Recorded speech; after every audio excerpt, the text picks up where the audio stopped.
கர்த்தராகிய இயேசுவின் இனிமையுள்ள நாமத்தில் நான் உங்களை வாழ்த்துகிறேன், வரவேற்கிறேன். இந்த நாளுகளில் தேவனுடைய வார்த்தையுமாய் உங்களோடு கூட ஆயிருக்க தேவன் கிருபை செய்திருக்கிறார். அவர் நல்லவர், வல்லவர், வாக்கு மாறாத தேவன். நம்மை ஆசீர்வதித்து தேவன் வழி நடத்துவார். நாம் ஜெபிக்கலாம். தேவனே, பரிசுத்த பிதாவே, ராத்திரி வேளையிலப்பா நாங்கள் ஒன்று சேர்ந்து ஒரு மனதோடு உம்மை துதிக்க, உம்மை ஆராதிக்க, ஜெபிக்க தேவனே நீர் கிருபை செய்ததுக்காக ஸ்தோத்திரம். எல்லா தடைகளை மாற்றி நீர் எங்களை விடுவித்து ஆசீர்வதித்து வழி நடத்துவதற்காக ஸ்தோத்திரம். எல்லா இந்த மக்களையும் உம்முடைய கரத்தில் ஒப்புக் கொடுக்கிறேன். தேவனே நீர் ஆசீர்வதியும் பலப்படுத்து. எல்லா இந்த மக்களும் தேவனுக்கு பிரியமுள்ளவராயிருக்கு, தேவனோடு கூட ஆயிருக்கு. நீர் கிருபை செய்ததுக்காக ஸ்தோத்திரம். எங்களை முற்றிலும் தாழ்த்துகிறேன், அர்ப்பணிக்கிறேன். இன்னைக்கு கடந்து வந்த ஓரோ மக்களுடைய குடும்பங்களையும் தெய்வீக சாநித்தியம் இறங்கி வரப்படுது. எல்லா எதிர் சக்திகளை, பலவீனங்களை, அந்த காலத்து கிரியைகள் இயேசுவின் நாமத்தில் நாங்கள் எரிச்சு மாற்றி செய்யவிட இந்நாளுகளில் நீர் எங்களை பலப்படுத்தி ஆசீர்வதி. வசனத்துக்கு நேராய் கடந்து செல்லும் போது உம்முடைய ஞானத்தால் நீ நிறம் தெய்வீக கிருபையோட ஆயிருக்க நீர் கிருபை செய். இயேசுவின் நாமத்தில் ஜெபங்கள் நல்ல பிதாவே, ஆமென். கர்த்தர் நம்மை ஆசீர்வதித்து வழி நடத்துபவர். ஆதியாகமம் 9ஆம் அதிகாரம் അതിന്റെ 9ാമത്തെ വസനം നാം വാസിക്കുമ്പോൾ, ഞാൻ ഉങ്ങളോടും உங்களுக்கு பின்வரும் சந்ததியாரோடும் ஒரு கட்டளை வைக்கிறார் என்று தேவன் சொல்லுகிறார். இனிமேல் ஒரு வெள்ளத்தால் உள்ள ஒரு பாதிப்பு, பூமி எங்கும் நாசமாகுது இனி வரவில்லை என்று தேவன் சொல்லுகிறார். கர்த்தருடைய பிள்ளைகளே, அவர் வில்லை மேகத்தில் வைத்தேன் என்று தேவனுடைய வார்த்தை சொல்லுகிறது. ஒரு வில்லு நமக்கு தெரியும், நம்ம மழை வரும்போது மேகத்தில் நமக்கு பார்க்க முடியும் ஒரு வில்லு அப்படியே இருக்கும். அது பார்க்கும்போது தேவனும் மனிதனும் தம்மில் இருக்கிற ஒரு உடன்படிக்கை. என்ன உடன்படிக்கை? இனிமேல் வெள்ளத்தால் இந்த உலகம் முழுவதும் நாங்க நாசம் பண்ண மாட்டேன், இனி ஒரு அழிவு வெள்ளத்தால் உருவாக்க மாட்டேன் என்று தேவன் சொல்லி இருக்குதா ஒரு அடையாளம் தான் அந்த வில்லு. அது ஒரு உடன்படிக்கையாய் காணப்படுகிறது. நோவாவுடைய நாட்களில் மக்கள் எவ்வளவு கஷ்டப்பட்டாச்சு, எத்தனையோ உயிர்கள் போயிருக்கிறது, எவ்வளவு பெரிய நாசம் வந்திருக்கிறது. அந்த இடத்திலும் கர்த்தருடைய பிள்ளைகளே, தேவன் மனிதர்களுக்கும் தேவனுக்கும் ஒரு உடன்படிக்கை அங்கே வைக்கிறார். அந்த உடன்படிக்கை தேவனும் மனுஷனும் தம்மில் இருக்கிற ஒரு உடன்படிக்கை. அந்த வில்லை நாம் பார்க்கும் போது நாம் நினைவு கூறணும், தேவன் எங்களோடு செய்திருக்கிற ஒரு உடன்படிக்கை. இந்த உலகத்தை இனிமேல் வெள்ளத்தால் நாசம் பண்ண மாட்டேன்.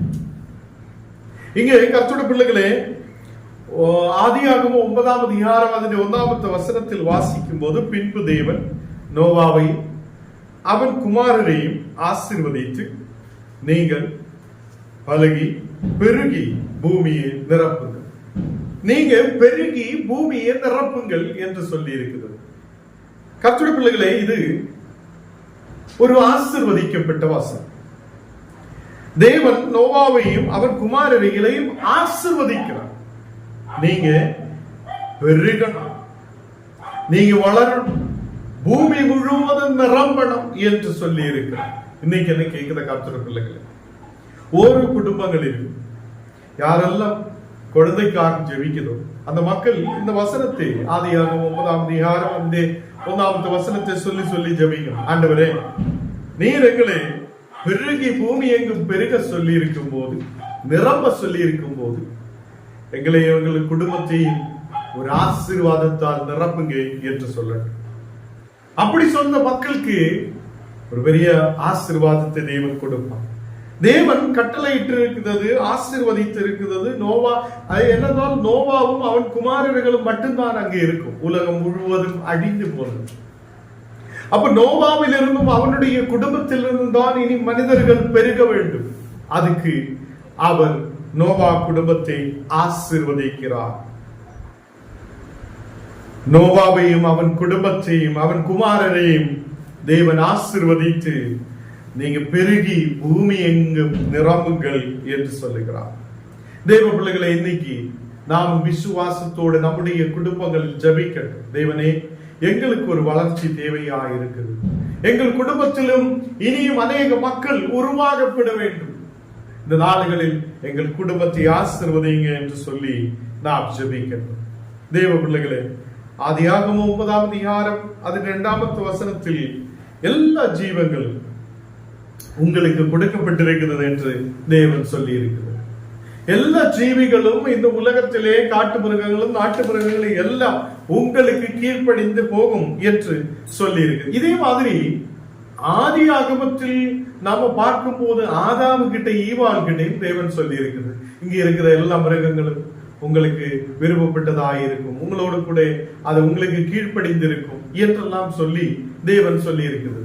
பட்சிகள், ஜந்துக்கள், அங்கே இருக்கிற எல்லா மிருகங்கள் எல்லாமே இந்த ஆதாமுக்கும் ஈவாளுக்கு கீழ்ப்படியும் என்று சொல்லி இருந்தது. அதே மாதிரி திருப்பியும் தேவன் எல்லாவற்றையும் அழித்ததுக்கு அப்புறம் திருப்பி நோவாவுக்கிட்டையும் அவன் குமாரர்கிட்டையும் சொல்லுகிறார், இந்த உலகத்தில் இருக்கிற சகல ஜீவங்களும், உன்னிடத்தில் இருக்கிற சகல ஜீவங்களும் அது பெருகி வளர்ந்து வரும்போது அது உங்களுக்கு ஆகாரமாயிருக்கும்.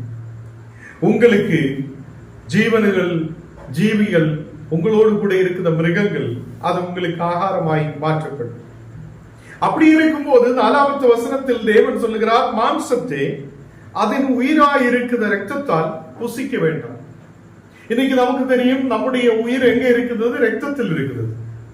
அதனால்தான் இயேசு நமக்கு ரத்தத்தை கொடுத்திருக்கிறார். எல்லாரும் சொல்லும், ரத்தம் கொடுத்திருக்கிறார், சும்மா சிலுவையில் அறையப்பட்டிருக்கிறார், ரத்தம் கொடுத்திருக்கிறார். ரத்தம் கொடுத்திருக்கிறார், எதுக்காக கொடுத்திருக்கிறார்? ரத்தத்தில் உயிர் இருக்கிறது. என்னுடைய உங்களுக்கும் எனக்கு உங்களுக்கு உயிர் இருக்கிறது ரத்தத்தில் தான். அதனாலதான் இயேசு நமக்காக ரத்தம் சிந்தி இருக்கிறது. நமக்காக தன் உயிரை கொடுத்து அவர் நம்மை விலைக்கு கொடுத்து வாங்கி இருக்கிறது. தேவ பிள்ளைகளே, மாம்சத்தை நாம் சாப்பிடும் போது அதில் உயிராயிருக்கிற ரத்தத்தால் நாம் அதை சாப்பிடக்கூடாது. இன்னைக்கு அநேக கிராமங்களில் நாம் கடந்து செல்லும் போது பார்க்கும் போதெல்லாம் நிறைய மக்கள் ரத்தத்தோட சாப்பிடுற மக்கள் இருக்குது. வேதம் சொல்லுகிறது, அப்படி நாம் சாப்பிடக்கூடாது. நம்முடைய குடும்பங்களில் நாம் எப்படி இருக்க வேண்டும் என்று தேவன் நம்மோடு சொல்லுகிறது. உலகத்தான் சாப்பிடலாம், உலகத்தான் உயிராயிருக்குதா, உயிரோடு கூட இருக்குதா, உயிராயிருக்குத ரத்தத்தால் இருக்குதா, அந்த மாம்சத்தை புசிக்கிறவங்க சாப்பிடுறவங்க இருக்கலாம். இன்னைக்கு தேவ வசனம் நம்மோடு சொல்லுது, தேவன் கட்டளை கொடுத்திருக்கிறது, அதை மாம்சத்தை அதன் உயிராயிருக்கிற ரத்தத்தால் நாம் சாப்பிட வேண்டாம் என்று சொல்லுகிறது. கர்த்தருடைய பிள்ளைகளே, அப்ப தேவன் சில விஷயங்கள் நோவாவுக்கும் தன் குமாரர்களுக்கும் சொல்லி இருக்குது. நீ எப்படி இருக்க வேண்டும், எப்படி முன்னாடி கடந்து செல்ல வேண்டும், எதெல்லாம் செய்ய வேண்டும், எதெல்லாம் சாப்பிட வேண்டும் என்றெல்லாம் அவங்களுக்கு கட்டளையிட்டு கொடுத்திருக்கிறது. இன்னைக்கும் நாம் சாப்பிடும் போது, மாம்சத்தை சாப்பிடும் போது நாம் எல்லாம் நல்ல கழுகி சுத்தம் பண்ணி அந்த தண்ணியை ஊத்தி விட்டு அதுக்கப்புறம் சுத்தம் பண்ணி தான் நாம் இன்னைக்கு மாம்சத்தை சாப்பிடுகிறோம். ஏனென்றால் அன்னைக்கு கொடுத்த அந்த கட்டளை இன்னைக்கு மக்கள் அதை முன்னாடி கொண்டு போயிருக்கிறது. 6வது வசனத்தில் வாசிக்கும் போது, மனுஷன் தேவ சாயலால் உண்டாக்கப்பட்டபடியால் மனுஷனுடைய இரத்தத்தை எவன் சிந்துகிறவனோ, அங்கே நமக்கு பார்க்க முடிகிறது, மனுஷன் தேவ சாயலால் சிருஷ்டிக்கப்பட்டிருக்கிறது. ஞானும் நீங்களும் கர்த்தருடைய சாயலால் சிருஷ்டிக்கப்பட்டிருக்கிறது என்று நமக்கு தெரியும். ஆதாமின் ஈவாளும் முன்னாடி உருவாக்கும் போது ஆதாமை உருவாக்கும் போது, மண்ணினாலே உருவாக்கும் போது அங்கே தேவ சாயலினால் படைக்கப்பட்டிருக்கிறது என்று நாம் பார்க்கிறோம். தேவ சாயலால் மனுஷன் படைக்கப்பட்டிருக்கிறது. அப்படி இருக்கிற மனுஷனுடைய இரத்தத்தை சிந்த நமக்கு அதிகாரம் இல்லவே இல்லை. அப்படி இருக்கும்போது ஒரு சண்டை வரும்போது நாம் எவனையும் அடிக்க போக கூடாது. யாருக்கும் விரோதமாய் அப்படியே ஓடி போய் அவனை சண்டை போட்டு பிரச்சனை பண்ணி அவனை ரத்தம் சிந்த வச்சு அடிச்சு நுறுக்கி எடுக்க வேண்டிய தேவை இல்லை. இந்த நாடுகளில் நாம் தேவ சாயலால் படைக்கப்பட்டவராய் இருக்கிறது. அப்போ ஒரு குடும்பத்தில் ஞானம் நீங்களும் ஆயிருக்கும் போது கர்த்தரால் ஆசீர்வதிக்கப்பட்ட மக்களாய் நாம் காணப்படும். கர்த்தரால் ஆசீர்வதிக்கப்பட்ட மக்கள் பூமி எங்கும் நிரம்பி பெருகி ஆசீர்வதிக்கப்படுவார் என்று தேவவசனம் சொல்லும் போது, இன்னைக்கு வசனம் கேட்கிற நீங்களும் ஞானும் கர்த்தரால் ஆசீர்வதிக்கப்படுபவங்களாய் காணப்படும். நாம் மாம்சத்தை புசிக்கும் போது சாப்பிடும் போது அதன் உயிராயிருக்கிற ரத்தத்தை அதை கழுகி வெளியில் கலந்து அதுக்கப்புறம் தான் மாம்சத்தை நாம் சாப்பிட வேண்டும் என்று தேவன் கட்டளையிட்டிருக்கிறது. அதே மாதிரி ஒரு மனிதனுடைய அதை இரத்தத்தையும் நாம் சிந்தக்கூடாது என்று தேவனுடைய வார்த்தை சொல்லுகிறது. அப்படி எவன் சிந்துதோ அவனுடைய இரத்தம் மனுஷனாலே சிந்தப்பட கடவுது என்று சொல்லி இருக்கிறது. 7வது வசனம் வாசிக்கும் போது, நீங்கள் பெருகி பூமியிலே திரளாய் வர்த்தித்து விருத்தியாகுங்கள் என்றார்கள். தேவன் திருப்பியும் சொல்லுகிறார், நீங்க பெருகி இந்த பூமி எங்கு பெருகி விருத்தியாகுங்கள் என்று சொல்லுகிறது. கர்த்தருடைய பிள்ளைகளே, தேவன் எனக்கும் உங்களுக்கும் ஆசீர்வாதத்தை கொடுக்கிறவர். அவர் இன்னைக்கும் நம்மை ஆசீர்வதித்துக் கொண்டிருக்கிற தேவன். அவர் நம்மோடு சொல்லுது என்ன? வளர்ந்து பெருகி ஆசீர்வதிக்கப்பட்ட மக்களாய் மாறு. நாம் வளர்ந்து பெருகி வர்த்தித்து பெருகி தேசத்தில் ஆசீர்வதிக்கப்பட்டவங்களாய் காணப்படும்.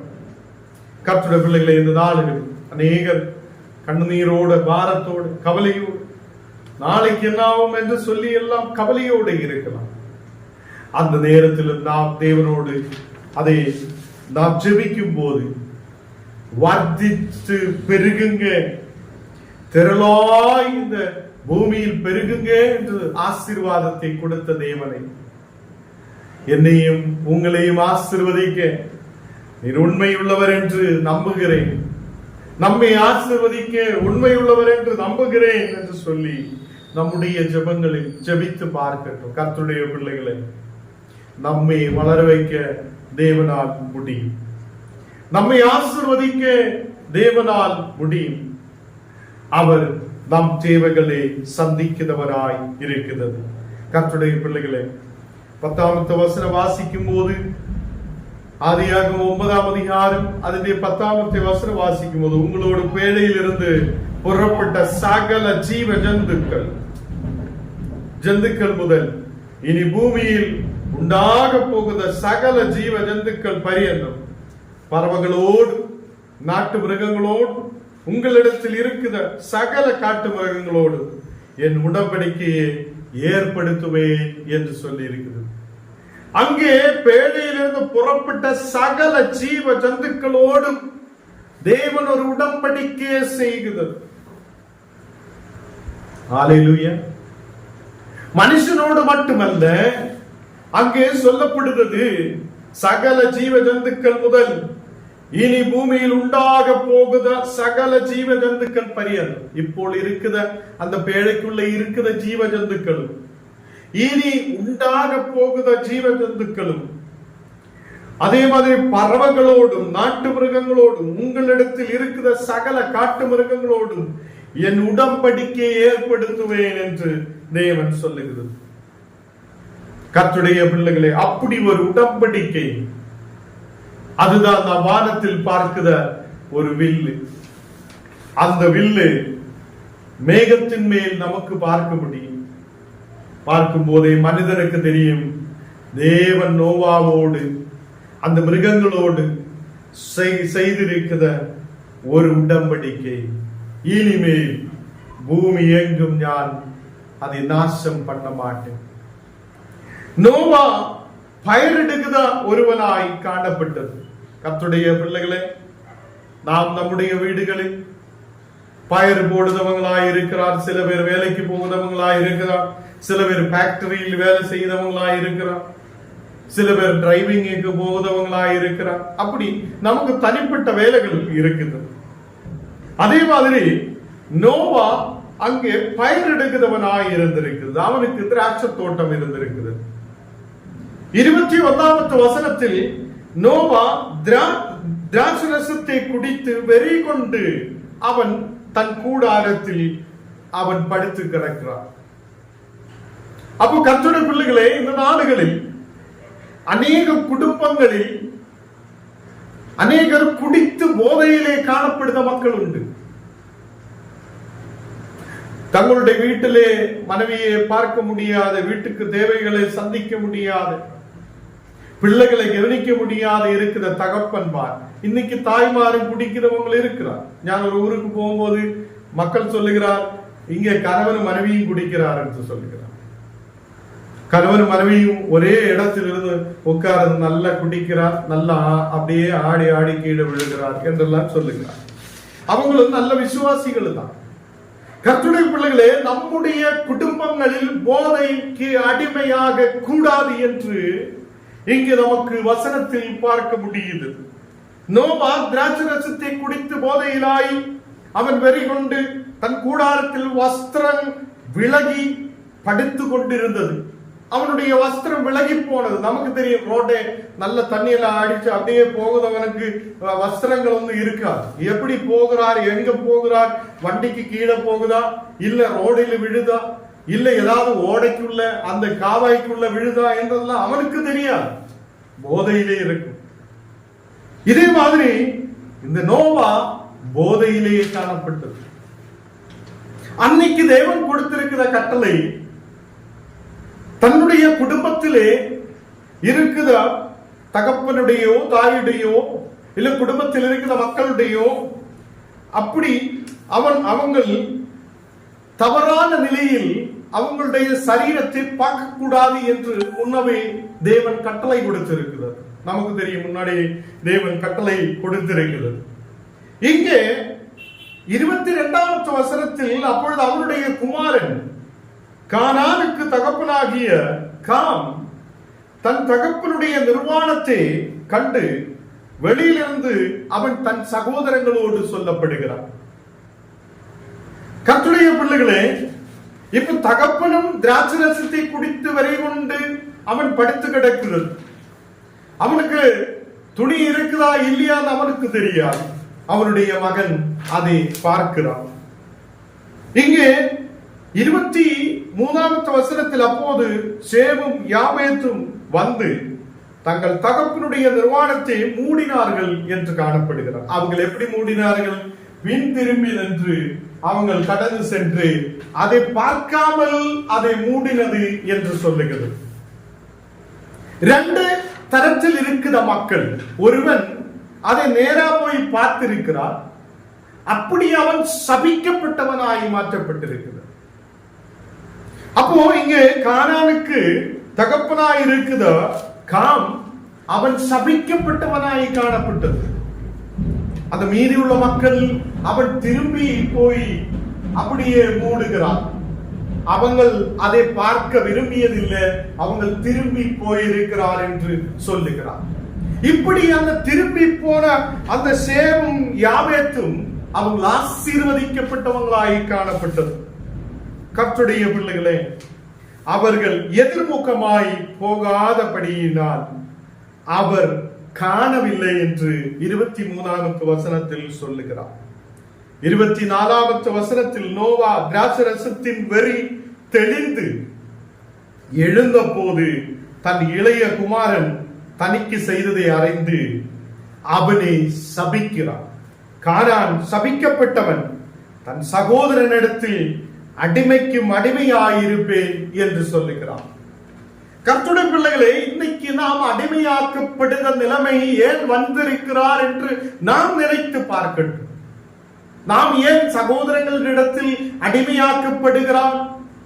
ஏன் நாம் மீதியுள்ள நம்முடைய மக்களுக்கு முன்பாக நாம் அடிமையாக்கப்படுகிறார் என்றால், நாம் சில நேரத்தில் சபிக்கப்பட்டவங்களாய் காணப்படும். நம்முடைய தவறுகளாலே நாம் குடும்பத்தில் சபிக்கப்பட்டவங்களாய் மாற்றப்படுகிறோம். இங்கு நோவாவுடைய மகன் காம், அவனுடைய தவறினாலே அவன் சபிக்கப்பட்டவனாய் மாற்றப்பட்டதுக்கு பதிலா அவன் திரும்பி அவங்களுடைய சகோதரங்களுக்கு அடிமையாக்கப்பட்டவராய் காணப்பட்டிருக்கிறது. கர்த்தருடைய பிள்ளைகளே, இன்னைக்கு நம்முடைய குடும்பங்களிலிருந்து குடி பழக்கங்கள் விட்டு மாறப்பட, குடித்து போதையிலாகும் போது பிள்ளைகள் யாரு, நம்முடைய குடும்பத்தில் சகோதரிமார் யாரு, அம்மா யாரு என்று தெரியாமல் போதை கடுமையாய் நாம் அநேக பாவங்களுக்குள்ளே கடந்து செல்லுத மக்களாய் காணப்படுகிறது. இந்த நாடுகளில் நம்முடைய குடும்பங்களிலிருந்து போதை பழக்கங்கள், எல்லா அடிமத்தங்கள் விட்டு மாறுத மக்களாய் காணப்படட்டும். இன்னைக்கு நோவாவுடைய குடும்பத்திலிருந்து நமக்கு கற்றுக்கொள்ள வேண்டி இருக்கிற 3-4 காரியங்கள் நான் உங்களோடு பேசி இருக்கிறது.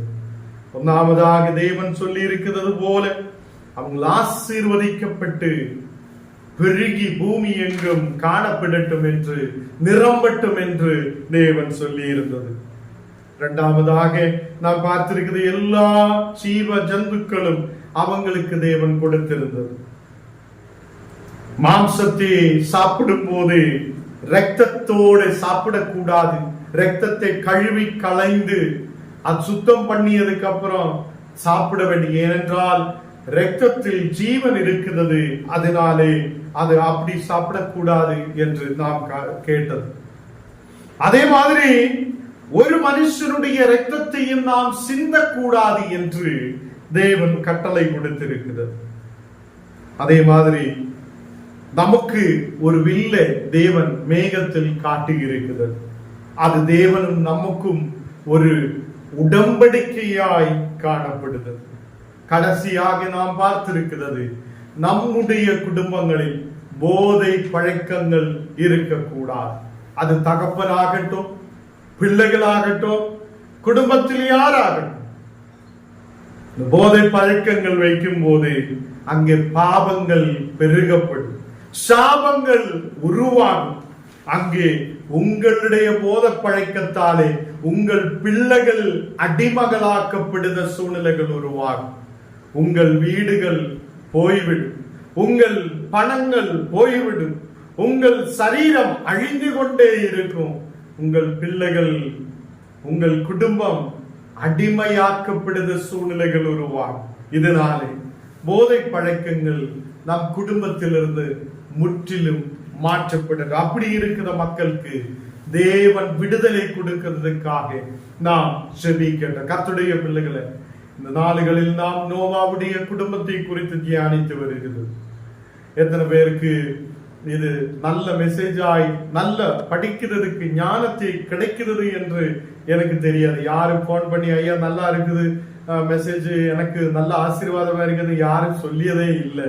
அதனால எனக்கு இது எப்படி உங்களுக்கு இது பிரியமாய் இருக்குதோ, நல்லா இருக்குதோ என்று எனக்கு தெரியதில்லை. என்றாலும் தேவன் கொடுத்த ஒரு மெசேஜ்கள் உங்களுக்கு முன்பாக கொடுக்க நான் விரும்புகிறார். நமக்கு ஜெபிக்கலாம்.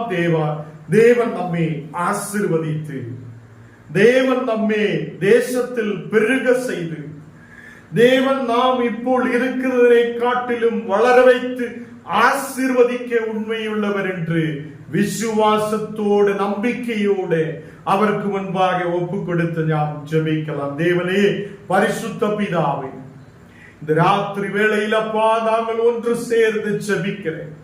உம்முடைய பிரசன்னத்தால் நீர் எங்களை நிரப்பும். ஆகாசத்தையும் பூமியையும் படைத்தவரான தேவன், உம்முடைய சாயலால் எங்களை படைத்திருக்கிறது. மனிதர்களே, உம்முடைய சாயலால் படைத்திருக்கிறது என்று நாம் வேதத்தில் தியானித்திருக்கிறது. தேவனே, நோவாவுடைய குடும்பத்தில் இருந்த நல்ல காரியங்களும் தவறாயிருந்த காரியங்களையும் குறித்து நாங்கள் தியானித்திருக்கிறது. இந்த நாட்களில் ஓரோ குடும்பங்களும் ஏற்ற நேரத்தில் நல்லபடி ஆண்டவரே முன்னாடி கடந்து செல்ல மக்களாயிருக்க நீர் கிருபை செய்யும். அநேக மக்கள் போதை கடிமைகளாய் குடும்பம் நாசத்திலேக்கு கடந்து செல்லும் போது அநேக குடும்பங்கள் இந்த குடி போதையினாலே குடி வெறியினாலே நாசமாய் கொண்டிருக்கும் போது அவங்களுக்காக நாங்கள் செபிக்கிறேன். தேவனே, ஓரோ குடும்பங்களிலும் ஒரு விடுதல் உண்டாக நாங்கள் செபிக்கிறேன். இன்னைக்கு கடந்து வந்திருக்கிற ஓரோ மக்களுடைய குடும்பங்களிலும் தெய்வீக பிரசன்னம் இறங்கி வரட்டும். ஓரோ மக்களையும் பரிசுத்த ஆவியால் நிரப்பட்டும், தெய்வீக வல்லமையால் நிரப்பட்டும். தேவனே, இந்த மக்களுக்கு ஓரோ நல்ல ஆசீர்வாதங்களை கொடுத்து தேசத்தில் ஆசீர்வதித்து நீர் வழி நடத்துவதற்காக ஸ்தோத்திரம். போகும் போதும் வரும்போதும் பாதுகாக்குத தேவன் நீரே, எங்களோடு கூட இருக்கிறவர் நீரே. இந்த நாடுகளில் ஓரோ மக்களையும் நீர் ஆசீர்வதித்து பலப்படுத்தட்டும், எல்லா பலவீனதைகளை மாற்றட்டும். இந்த நாடுகளில் ஓரோ மக்களும் விசுவாசத்தோடு நம்பிக்கையோடு குடும்பங்களை தேவனுடைய குடும்பங்களாய் கட்டி எழுப்ப நீர் கிருபை செய்ததற்காக ஸ்தோத்திரம். இன்னைக்கு கடந்து வந்த ஓரோ மக்களையும் நாங்கள் இயேசு கிறிஸ்துவின் நாமத்தில் ஆசீர்வதித்து ஜெபிக்கிறேன். அவங்க பெருகி வளர்ந்து ஆசீர்வதிக்கப்பட கிருபை செய்யும். எல்லா தேவைகளுக்காக நாங்கள் ஜெபிக்கிறேன். தேவனே, எல்லா மக்களையும் நீர் ஆசீர்வதித்து பலப்படுத்தும். இந்த நாடுகளில் கர்த்தாவே, எல்லா மக்களும் ஆசீர்வதிக்கப்பட்டு நல்ல வேலை வாய்ப்புகள் கிடைத்து ஆசீர்வாதத்தோடு இருக்க நீர் கிருபை செய்ததற்காக ஸ்தோத்திரம். தேவனே, இன்னைக்கு அப்பா விசேஷமாக தேவனே புஜி சாருடைய மனைவிக்காக நாங்கள் ஜெபிக்கிறேன். அவங்க சரீரத்தில் இருக்கிற எல்லா வியாதிகள் பலவீனங்கள் முற்றிலும் எரிச்சு மாற்றி ஒரு விடுதலை கொண்டு தரப்பட்டும். மக்களுடைய குடும்பத்தில் ஒரு ஆசீர்வாதம் உண்டாகட்டும். இந்த மக்களை நீர் ஆசீர்வதித்து பலப்படுத்தும். பள்ளிப்பேட்டில் கடந்து வந்திருக்கிற மக்களுக்காக ஜெபிக்கிறேன். தேவனே, குடும்பங்களை நீர் ஆசீர்வதித்து நல்ல விசுவாசத்தோடு நம்பிக்கையோடு பெருகி வளர்ந்து ஆசீர்வதிக்கப்பட நீர் கிருபை செய்யும். அவங்களுடைய குடும்பத்தில் அம்மாவுக்காக, சகோதரங்களுக்காக, பிள்ளைகளுக்காக நாங்கள் ஜெபிக்கிறேன். தேவனே, நல்ல ஆசீர்வாதத்தோடு வழி நடத்தும். இந்த நேரத்தில் அப்பா செய்த சிஸ்டருக்காக, குடும்பத்துக்காக, அந்த குடும்பத்திலாய் இருக்கிற ஒவ்வொரு மக்களுக்காக நாங்கள் ஜெபிக்கிறேன். தேவனே, அந்த அம்மாவை நீர் ஆசீர்வதித்து பலப்படுத்தி எல்லா வியாதிகள் பலவீனங்கள் இயேசுவின் நாமத்தில் எரிச்சு மாற்றுவதற்காக ஸ்தோத்திரம். கிளாரா சிஸ்டருடைய குடும்பங்களுக்காக ஜெபிக்கிறேன். தேவனே, அந்த குடும்பத்திலாய் இருக்கிற ஒவ்வொரு மக்களையும் நீர் ஆசீர்வதித்து பலப்படுத்தும். தேவனே, இந்த மக்களும் தேசத்தில் நன்மைகளை பெற்றுக்கொள்ள ஆசீர்வாதத்தோடு இருக்க விடுதல் உள்ள மக்களாய் இருக்க நீர் கிருபை செய்ததற்காக ஸ்தோத்திரம். நல்ல ஒரு வேலை வாய்ப்பு நீர் கட்டளையிடும். அதுக்கு தேவையான வழிகளை திறந்து கொண்டும். தேவனே, பண தேவைகள் சந்திக்கப்படட்டும். இந்த மக்கள் ஆசீர்வாதத்தோடு இருந்து தேவன் எனக்கு கிருபை செய்திருக்கிறார், தேவன் எனக்கு ஒரு விடுதலை அனுப்பி இருக்கிறார் என்று சாட்சி சொல்லுத மக்களாய் மாற்றப்பட நீர் கிருபை செய்யும். ஆண்டவரே, இந்த நாடுகளில் அப்பா தேவனை அரவண்ட பகுதியில் இருக்கிற மக்களுக்காக ஜெபிக்கிறேன். இந்த மக்கள் நீர் ஆசீர்வதித்து பலப்படுத்து. ஓரோ குடும்பங்களையும் உம்முடைய கரத்தில் ஒப்புக் கொடுக்கிறேன். இன்னைக்கு கடந்து வந்த தேவனை எல்லா பிள்ளைகளையும் உம்முடைய கரத்தில் ஒப்புக் கொடுக்கிறேன். இந்த நேரத்தில் சுவாதிக்காக, ஸ்ருதிக்காக ஜெபிக்கிறேன். இந்த மக்களை நீர் பாதுகாத்து வழி நடத்தும். குடும்பத்தையும் ஆசீர்வதித்து நீர் வழி நடத்தும். அவங்களுடைய மாமிக்காக ஜெபிக்கிறேன். இந்த மக்களுடைய குடும்பத்தில் ஒரு நன்மை உண்டாகட்டும், ஆசீர்வாதம் உண்டாகட்டும். தேவனே, இந்த மக்களுக்கு கர்த்தாவே நல்ல ஆசீர்வதிக்கப்பட்ட நிலையில் தேவனே நல்ல ஒரு சாட்சியோடு நிற்க நீர் கிருபை செய்ததற்காக ஸ்தோத்திரம். எல்லா தடைகள் மாற்றி ஆசீர்வதித்து பலப்படுத்து. இன்னைக்கு கர்த்தாவே வந்திருக்கிற எல்லா மக்களையும் உங்களுடைய கரத்தில் ஒப்புக் கொடுக்கிறேன். கேரளா பகுதியில் வந்திருக்கிறதா தேவையா குடும்பத்துக்காக ஜெபிக்கிறேன். அங்க இருக்கிற தகப்பனாருக்காக ஜெபிக்கிறேன். இந்த மகனை பலப்படுத்தி ஆசீர்வதியும். எல்லா சரீர பலவீனங்கள் மாற்றிக்கொடு. சுகர்கள் பலவீனங்கள் முற்றிலும் எரிஞ்சு மாற கிருபை செய்யும். தேவனே, சரீரம் சௌக்கியம் உள்ளதாய் மாற்றப்படட்டும். இந்த மகளுக்காக ஜெபிக்கிறேன். வல்லமையால் நிரப்பும், அபிஷேகத்தால் நிரப்பும், தெய்வீக கிருபையோடு இந்த மகளாயிருக்க நீர் கிருபை செய்ததுக்காக ஸ்தோத்திரம். நல்ல ஆரோக்கியத்தை கட்டளையிடும். வியாதிகள் முற்றிலும் எரிஞ்சு மாறப்படட்டும். சந்தோஷோட ஃபேமிலிக்காக ஜெபிக்கிறேன். இந்த மக்களுக்கு ஒரு நல்ல விடுதல் உண்டாக நாங்கள் ஜெபிக்கிறேன். ஆண்டவரே, அந்த குடும்பத்தையும் நீர் ஆசீர்வதித்து பலப்படுத்தி வழி நடத்தும். கட பிரச்சனையோடு ஜெபிக்கிற மக்கள் உண்டு. கட பிரச்சனைகள் மாற்றி கொடுத்தது தேவனே, வியாதிகளை மாற்றி கொடுத்து ஒரு விடுதலை கொண்டு நீர் நிரப்புவதற்காக ஸ்தோத்திரம். இந்த நாடுகளில் கர்த்தாவே அநேக மக்கள் ஹாஸ்பிட்டல்களில் வீடுகளிலும் இருக்கும் போது ஒரு நல்ல விடுதலை கொண்டு நிரப்புவதற்காக கிருபைக்காக ஸ்தோத்திரம். அநேக மக்கள் இந்த நாடுகளில் ரிசல்ட்டுகளுக்காக எதிர்பார்த்திருக்கும் போது நல்ல ரிசல்ட்டுகள் வரப்பட, ஆசீர்வதிக்கப்பட்ட நிலையில் இனியும் படித்து உயரப்பட நீர் கிருபை செய்யும். ஸ்டடீஸ் பண்ணுதா தேவனே, படிக்கிற ஒவ்வொரு பிள்ளைகளுக்காக ஜெபிக்கிறேன் ஆண்டவரே. புத்தியால், ஞானத்தால், கிருபைகளால் நிரப்பி இந்த மக்களை நீர் ஆசீர்வதித்து பலப்படுத்த கிருபைக்காக ஸ்தோத்திரம். தேவனே, வீடுகள் கட்ட வேண்டும் மக்களுக்காக ஜெபிக்கிறேன். தேவனே, வீடுகளுக்காக தேவனே இந்த நாடுகளில் ஜெபிக்கிற ஒவ்வொரு மக்களுக்கும் இந்த ஏற்ற நேரத்தில் வீடுகளை கட்டி எழுப்ப நீர் கிருபை செய்ததுக்காக ஸ்தோத்திரம். வழி வாசல் திறந்து கொடுக்கிற கிருபைக்காக ஸ்தோத்திரம். இந்த நாடுகளில் ஒவ்வொரு குடும்பத்துடைய வளர்ச்சிக்காக நாங்கள் ஜெபிக்கிறேன். தேவனே, ஆசீர்வதித்து பலப்படுத்தும். இனியும் கர்த்தாவே, அநேக மக்கள் இந்த மீட்டிங்களில் கடந்து வர நீர் கிருபை செய்ய எங்களை முற்றிலும் தாழ்த்தி ஒப்புக் கொடுக்கிறேன். இயேசுவின் நாமத்தில் ஜெபங்கள் நல்ல பிதாவே, ஆமென். என் ஆத்மாவே கர்த்தரை ஸ்தோத்திரி, என் முழுவதுமே பரிசுத்த நாமத்தை ஸ்தோத்திரி. என் ஆத்மாவே கர்த்தரை ஸ்தோத்திரி, கர்த்தர் செய்த சகல உபகாரங்கள் மறவாதே. ஆமென்.